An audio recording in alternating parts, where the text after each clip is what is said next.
کاش میں آپ کی بات مان لی ہوتی، میں نفس کے ہاتھوں مجبور ہو کے غیر محرم کے عشق میں مبتلا ہوا، آپ کو خط لکھا اور آپ نے مجھ سے اس سے رابطہ سے منع فرمایا، مگر میں خود کو نہ روک سکا، دل کو چھوڑنے پر تیار نہ ہوا، بس میری وہ بے بسی، نفس کے ہاتھوں مجبور آپ کا حکم نہ مانا میری ساری روحانیت لے گیا، میری عبادت، تسبیح، مصنون دعائیں سب چیزیں چھین گئی، حتیٰ کہ میں 5 وقت کی نماز بھی بمشکل پڑھتا ہوں، دل عبادت سے اٹھ گیا، کاش میں آپ کا حکم مان لیتا تو وہ بھی نہ رہی، خود کو بھی برباد کر لیا۔ جی یہ ایک ہمارا پچھلا ٹاپک تھا جو پچھلی ویڈیو میں تھوڑا رہ گیا تھا، اس کو پڑھ لیتے ہیں دوبارہ۔ روٹھے کو گھر واپس لانے کا میرا آزمودہ عمل۔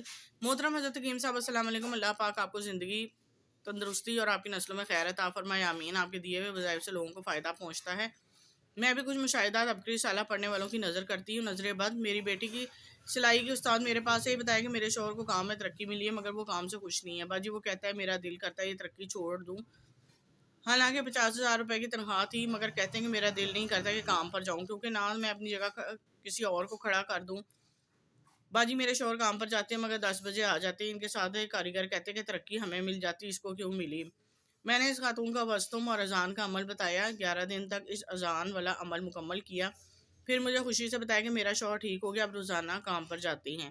شوہر میکے سے لے گیا۔ ہماری گلی میں ہمارے قریبی ہمسائے کی بیٹی کی شادی ہوئی، شادی کے بعد اللہ نے ایک کے بعد دیگرے 4 بچے دیے، 3 بیٹیاں اور 1 بیٹا، لیکن شوہر دوسرے مہینے ماں کے گھر چھوڑ جاتا کہ میں تمہارا بچوں کا خرچہ نہیں اٹھا سکتا، اسی لیے اپنے ماں باپ کے گھر رہو۔ وہ بہت پریشان تھی، کہنے لگی 4 بچوں کے ساتھ میکے نہیں رہ سکتی، مجھے بتائیں میں کیا کروں؟ میں نے کہا یا رب موسیٰ یا رب کلیم، بسم اللہ الرحمن الرحیم کا وظیفہ پڑھنے کے لیے دیا۔ اس نے پڑھنا شروع کر دیا، 20 دن کے اندر اندر اسے کا شوہر اور بچوں کو آ کر لے گیا۔ وہ آئی ہے تو میں نے اسے پوچھا آپ کو وظیفے کی برکت ملی؟ تو اس نے کہا ہاں بہت زیادہ ملی۔ بیٹی اپنے گھر چلے گئی۔ گزشتہ ماہ میں بہت پریشان تھی، بیٹی بھی گھر آ کر بیٹھ گئی اور شوہر کراچی چلے گئے۔ اللہ سے دعا کی کہ اللہ نے قبول کر لی، میں آپ سے ملاقات کا ٹوکن مل گیا۔ میں فوراً بیٹی کو لے کر آپ کے پاس کلینک پہ آئی، آپ نے حوصلہ دیا اور مجھے اور میری بیٹی کو یہ الفاظ جو تھے پڑھنے کا فرمایا۔ دوسرے دن جمعرات کی محفل میں تھی، فون آیا کہ میں کراچی سے واپس آ کر تمہارا انتظار کر رہا ہوں۔ خیر میں نے ان کو کچھ نہیں بتایا، مجھے کہنے لگے کیا تم نے پڑھائی کی تھی میں واپس جاؤں؟ میں نے کہا نہیں، دعا کروائی تھی، کل اور آج آپ واپس آ گئے۔ کہنے لگے میں واپس آ گیا ورنہ میں تو ہمیشہ کے لیے چلا گیا تھا۔ پھر میں نے شوہر اور دماد کا تصور کر کے پڑھنا شروع کیا، بیٹی بھی ساتھ دیتی رہی۔ تقریباً 80,000 ذکر ہوا۔ بیٹی کا سسر میرے جیٹ اس کو لینے آ گئے، کہف کی برکت سے کمر درد ختم۔ شوہر کی کمر میں بہت سخت درد تھا، مجھے کہنے لگی کہ دم کر دو، میں نے سانس روکا، انگلی پہ کمر پہ 7 بار کہف لکھا، 11 بار دم کیا، ان کو آرام آ گیا اور وہ سو گئے۔ ساس کو خارش سے نجات مل گئی۔ میری ساس کو تقریباً 3 ماہ سے خارش کی شکایت تھی، وہ میرے گھر رہنے آئی تو سارا جسم خارش سے گلا ہوا تھا، جس کی تکلیف سے وہ ساری رات جاگتی اور روتی ہے، کہتی کہ خدا کا واسطہ اس خارش سے میری جان چھڑا دو۔ میں نے ان کو دوائی کے ساتھ یہ آیت سلام علی نوح فی العالمین پڑھنے کے لیے کہا۔ میری ساس نے سارا دن کھلا اس آیت کو پڑھا، چند دنوں میں خارش ختم ہو گئی۔ سفر میں برکت۔ عید الفطر کے تقریباً 7 دن کے بعد میں نے کشمیری کا سفر کیا، سورہ قریش 11 بار پڑھی، بچوں کو بھی پڑھائی دی اور الحمدللہ سفر کا پتہ ہی نہ چلا۔ تقریباً 10 گھنٹے کا سفر 3 گھنٹے کا لگا، نہ کوئی تھکاوٹ، نہ نیند، نہ سفر کی تھکان، بالکل فریش۔ اس کے ساتھ مسواک، بسم اللہ کا تعویذ، تسبیح یا حفیظ یا سلاموں بھی پڑھتی رہی۔ تقریباً 7 دن کشمیر رہنے کے بعد خیریت سے اپنے گھر واپس آ گئے، پرسکون نیند۔ میرا بیٹا جب بھی سونے کے دعا پڑھتا ہے تو اس کو نیند بہت اچھی آتی ہے۔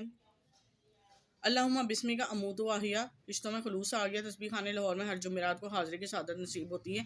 10 میں آپ جو انسانیت کا درس دیتے ہیں، اس کا فائدہ یہ ہوا کہ میں نے اپنی جٹھانی جو مجھ سے بولنا بھی پسند نہیں کرتی تھی، میں نے خود اس کے گھر جا کر اس کو قرآن کی دعوت دی اور کہا میں تم کو قرآن پڑھاؤں گی، جو تم دعائیں سیکھنا چاہتی ہو میں سب تم کو یاد کرواؤں گی۔ تقریباً 2 ماہ میں خود اس کے گھر جا کر اس کو نورانی قاعدہ پڑھاتی رہی، اب وہ خود میرے گھر سپارہ پڑھنے آتی ہے۔ آگے شدید ترین کھانسی اور بخار کا آزمودہ علاج۔ محترم حضرت حکیم صاحب السلام علیکم، میرے بیٹے کو شدید کھانسی تھی، میں نے بڑے بڑے ایلوپیتھک ڈاکٹروں کو دکھایا لیکن کوئی شفا نہیں مل رہی تھی۔ میں نے اسے جرمنی کی نائٹ 30 چند قطرے پانی میں مکس کر کے استعمال کر اللہ تعالیٰ نے چند دنوں میں شفا دے دی۔ اس کے علاوہ وہ آیت 12 آزمائی بخار کتنا ہی شدید کیوں نہ ہو اسے پڑھنے سے اتر جاتا ہے۔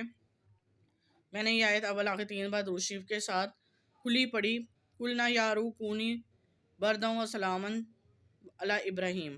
جب سے تسبیح خانے میں نسبت ہوئی ہے، مسنون اعمال کی زندگی کا حصہ بن گیا ہے، شوہر کا بھی روزگار لگ گیا اور محبت بھی بڑھ گئی۔ محترم حضرت حکیم صاحب السلام علیکم، اللہ تعالیٰ آپ کو لمبی اور عافیت والی زندگی عطا فرمائے، آمین۔ صبح و شام 11 مرتبہ یا حفیظ یا سلاموں پڑھ کر آپ کے لیے اور آپ کی نسلوں کے لیے تسبیح خانے اور پوری ٹیم کے لیے دعا کرتی ہوں۔ میرا شوہر کچھ عرصے سے بیمار تھا، آپ نے مجھے اعوذ باللہ من الشیطان الرجیم اور یا ودودو کی ایک تسبیح ہر نماز کے پڑھنے کے دی، اور سارا دن یا حیو یا قیوم یا کا نعبدو یا کا نستعین برحمتک استغیث کھلا پڑھنے کو دیا۔ میں بہت زیادہ دکھی تھی، آپ کے ہمیشہ کہتے تھے کہ دوسروں کے لیے مانگے، اللہ تعالیٰ ضرور بھلا کر دے گا۔ آپ کے دیے وظیفے کی برکت سے میرا شوہر ٹھیک ہو گیا، بے روزگار تھا، وہ بہترین روزگار لگ گیا، بے توجہی کرتے تھے، اب بہت خیال رکھتے ہیں۔ جی امید کرتے ہیں جتنے ٹاپک آپ کو پڑھ کے سنائیں کسی نہ کسی کو فائدہ تو بہت زیادہ حاصل ہوگا۔